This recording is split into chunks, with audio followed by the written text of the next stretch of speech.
Hello. It took every ounce of strength not to do the hot stepper dance there, but I realize it's being recorded and I don't want to be a YouTube sensation.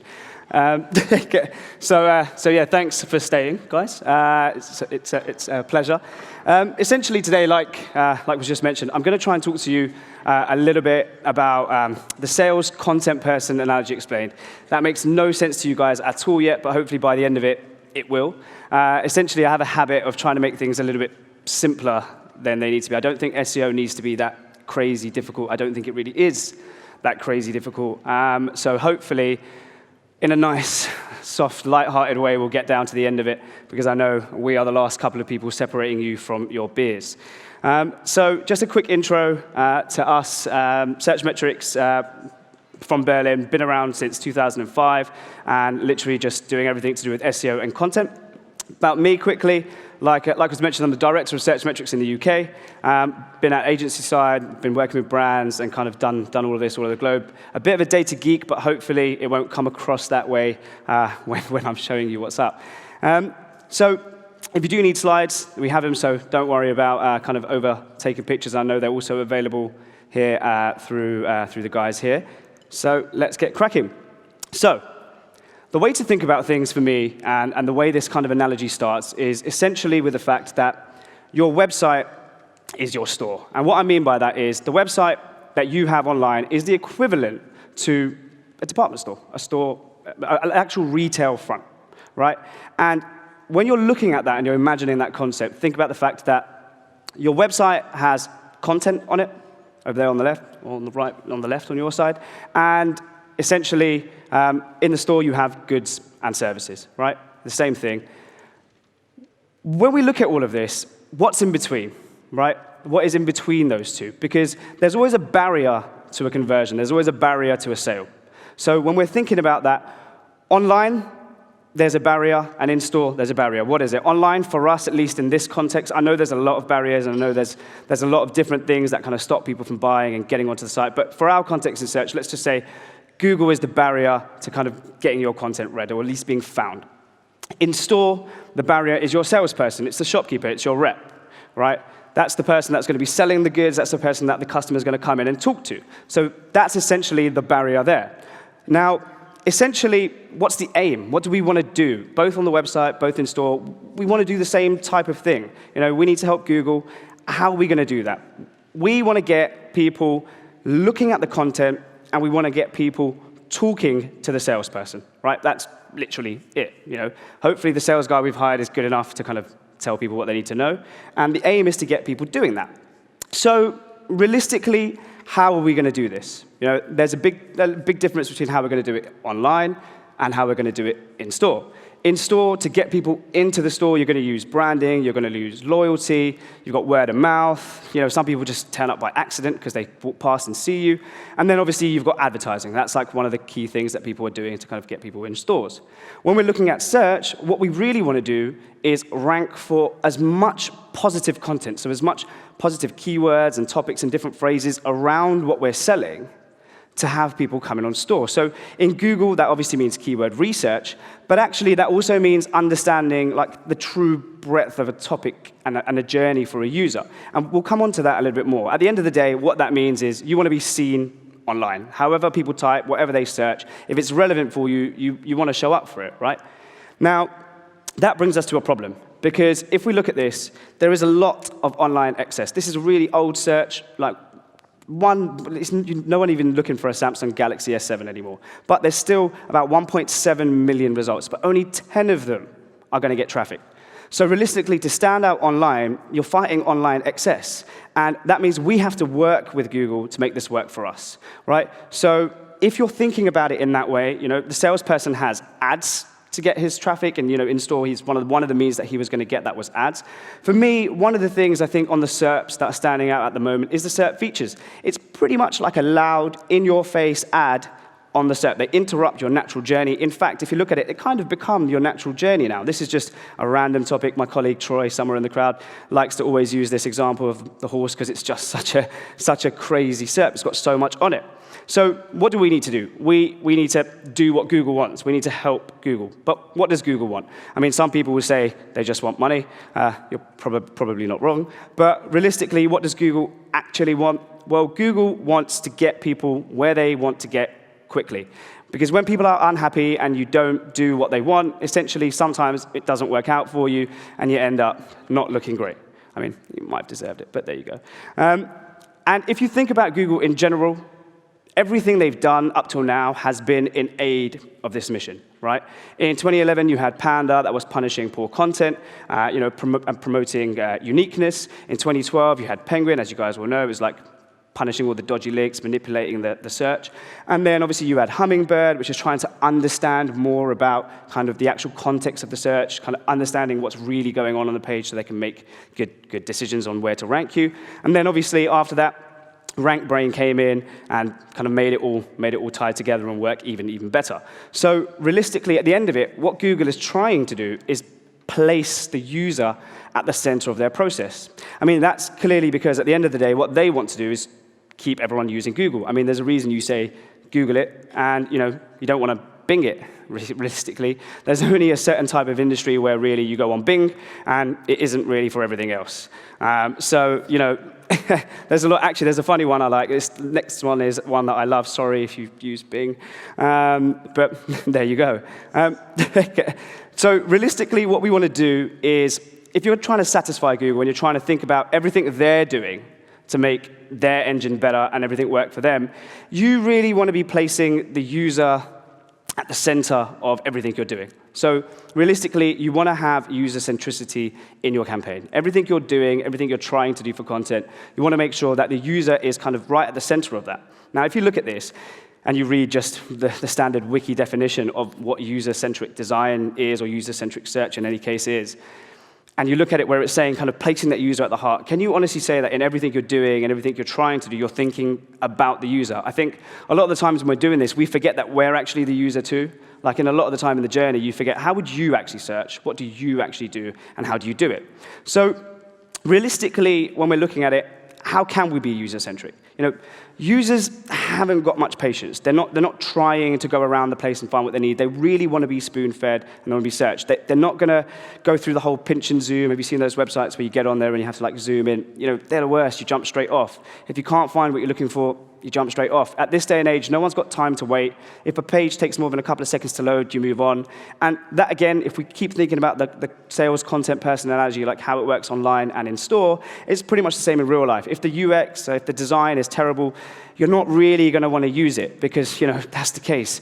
Nobody wants to have that. Okay?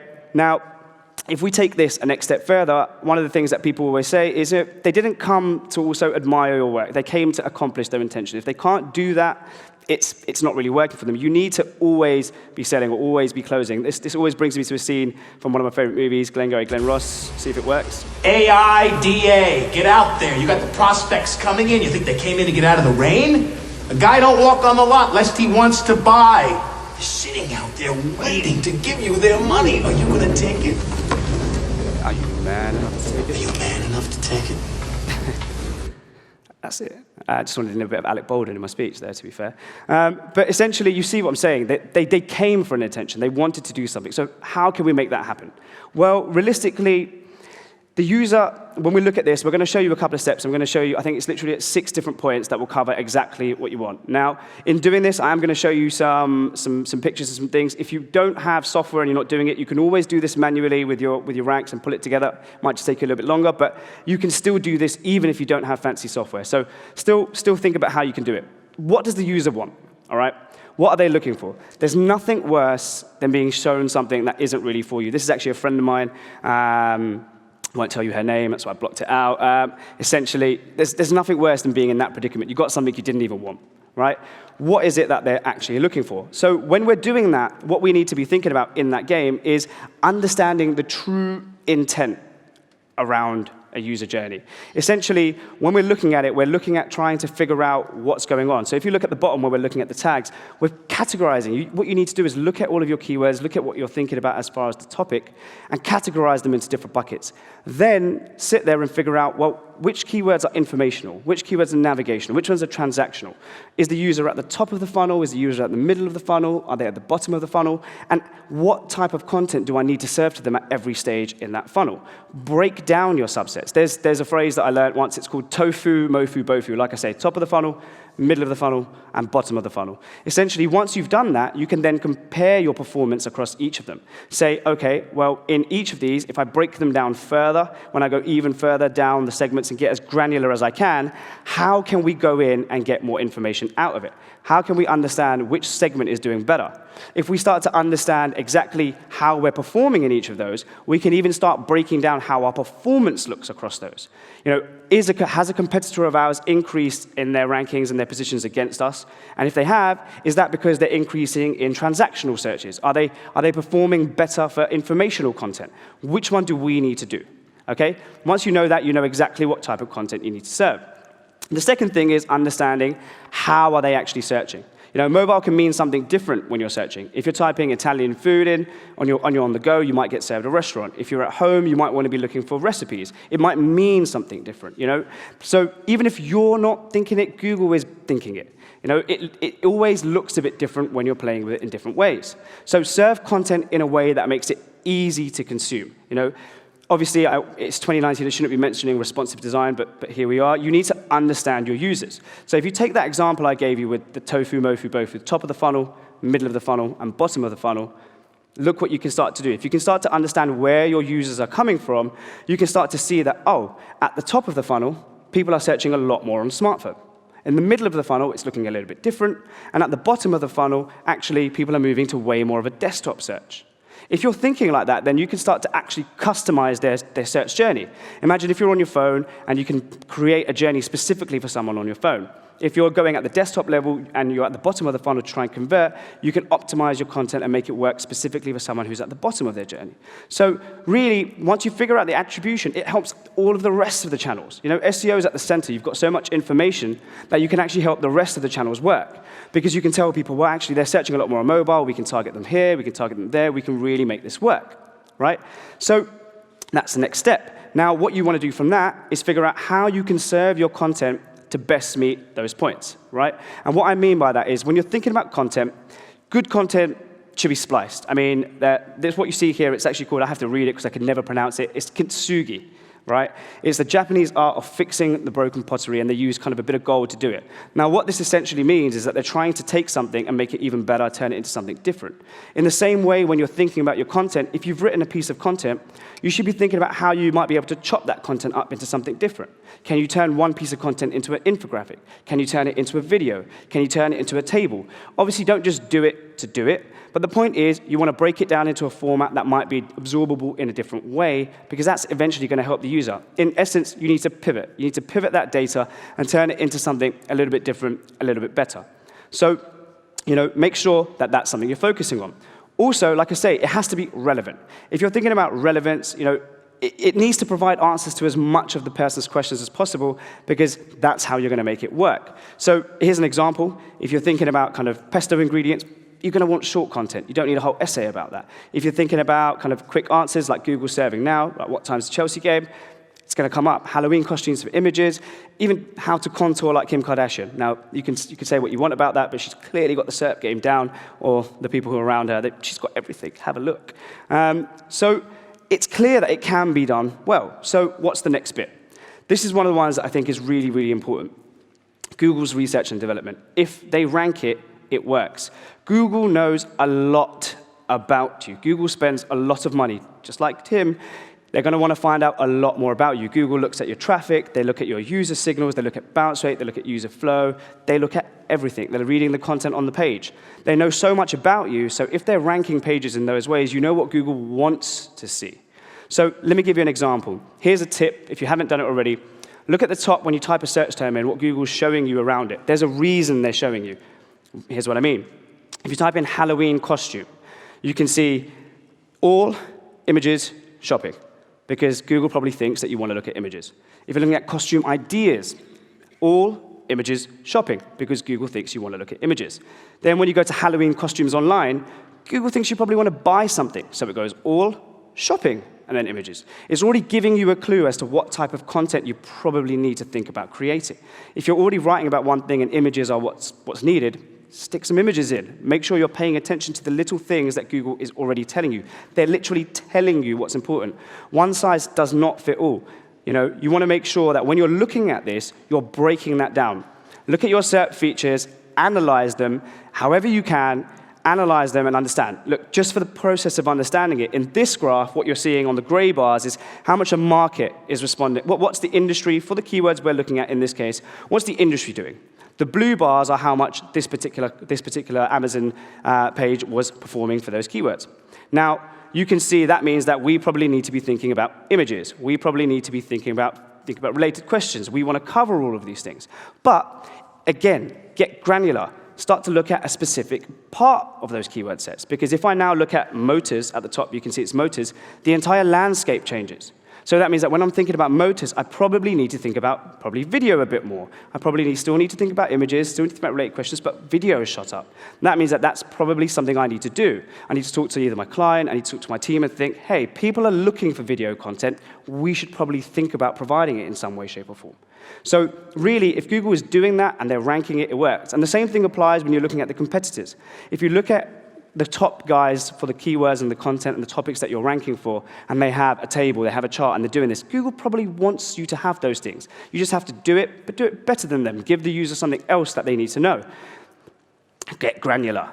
Now, when we go down, essentially, we go to the next point. Answer all of the questions. Go back to the content salesman. Think about how you search online. Okay?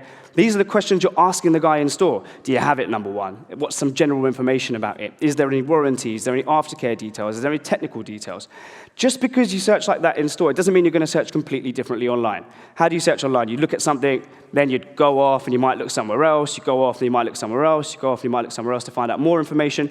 But then what can happen in that journey is, if that's what your user's doing, they might end up somewhere else and then buy. But if you're providing all the information around a topic that they need, why would they ever go and do that? They've already got the information. They already know about the warranty. You're already telling them all the information that they need to know. That's what you want to do.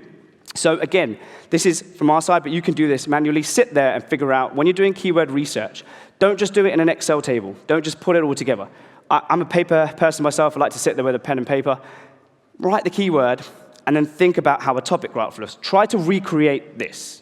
If you can't get it, try to recreate it. Section 21 is all about mortgages and, well, evicting people from your house because they're not paying rent.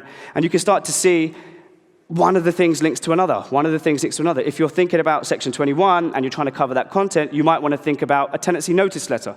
You might want to think about how to evict a customer. You might want to think about all the other things that connect to that topic and make it work. So when you're doing your keyword research, just sit there with a pen and paper, write the topic, link one bit to another, think if that can be made to a separate piece of content, or if it clearly covers that topic you're trying to work for. After that, focus on all the questions. There's loads of places you can get this. Answer the public. People always ask, even just Google searches in general. Figure out all of the other questions around the topics that you need to then answer. Answer them. Put them in your FAQ section. Put them in your blog. Write a separate blog article around them. Create content around that to make it work, right? After this, we come to the last point. Nothing too difficult. This is not a difficult presentation to understand. Once you come to the last bit, all you need to do is sell, upsell, and cross-sell that content. And what I mean by that is, if we go back to the previous graph and we go back there, essentially, that means internally link. Think about how you're connecting one piece of content to the next piece of content. If I'm serving you this piece here, and this is also relevant, tell me it's relevant. Show me clearly that, oh, I could probably, you might be interested in this. Annoyingly enough, the Daily Mail, when you're looking at kind of the showbiz trash, keeps doing that, and you keep scrolling to the next one because they think you're going to like this, they think you're going to like that, they think you're going to like this. They're doing the same thing. They're kind of understanding what you might like, and they're showing you what might help you. If you're buying a watch, you might want to know about the warranty information. You might want to know how to compare it. And if you're shown that on your site, it's going to be really easy for you to start clicking around the page and get stuck in there. It's like the same thing. If you do it really, really, really well, eventually you might end up on a meme like this, because that's what happens. On YouTube, it's the same thing. You end up watching these trash videos till like 7 in the morning. You don't even know how you started doing it. But the reason you're doing it is because they're showing it to you and you're in the endless cycle. People can be like that on your site, right? If you do all of this well and you combine all of these things together, what you should end up with is something that looks like this. You should end up with a piece of content that covers every different aspect of my need in different formats. So, if one part of that topic requires a video, stick it in there, help me see it. Like we said for cars, if I'm looking at a review, it's probably a lot easier for me to watch a 1-minute review, 2-minute review than read through a whole piece of paper. It doesn't mean that you shouldn't give me a blog article about it, but it might help. If I want pictures, it's going to help. Put all the different bits in and make one piece of content that clearly covers that full piece of that topic in its fullest. Now, that doesn't mean to say you shouldn't specialize. Specializing is great. If you think that those topics can be elsewhere, if you think they can link to other things and create their own page and they deserve their own page, do that. But the point is, even when you're doing that, think about how you can make that content the best by covering every aspect of that user's journey properly. And that's literally it. There's not much more to it. Thank you very much for your time, guys.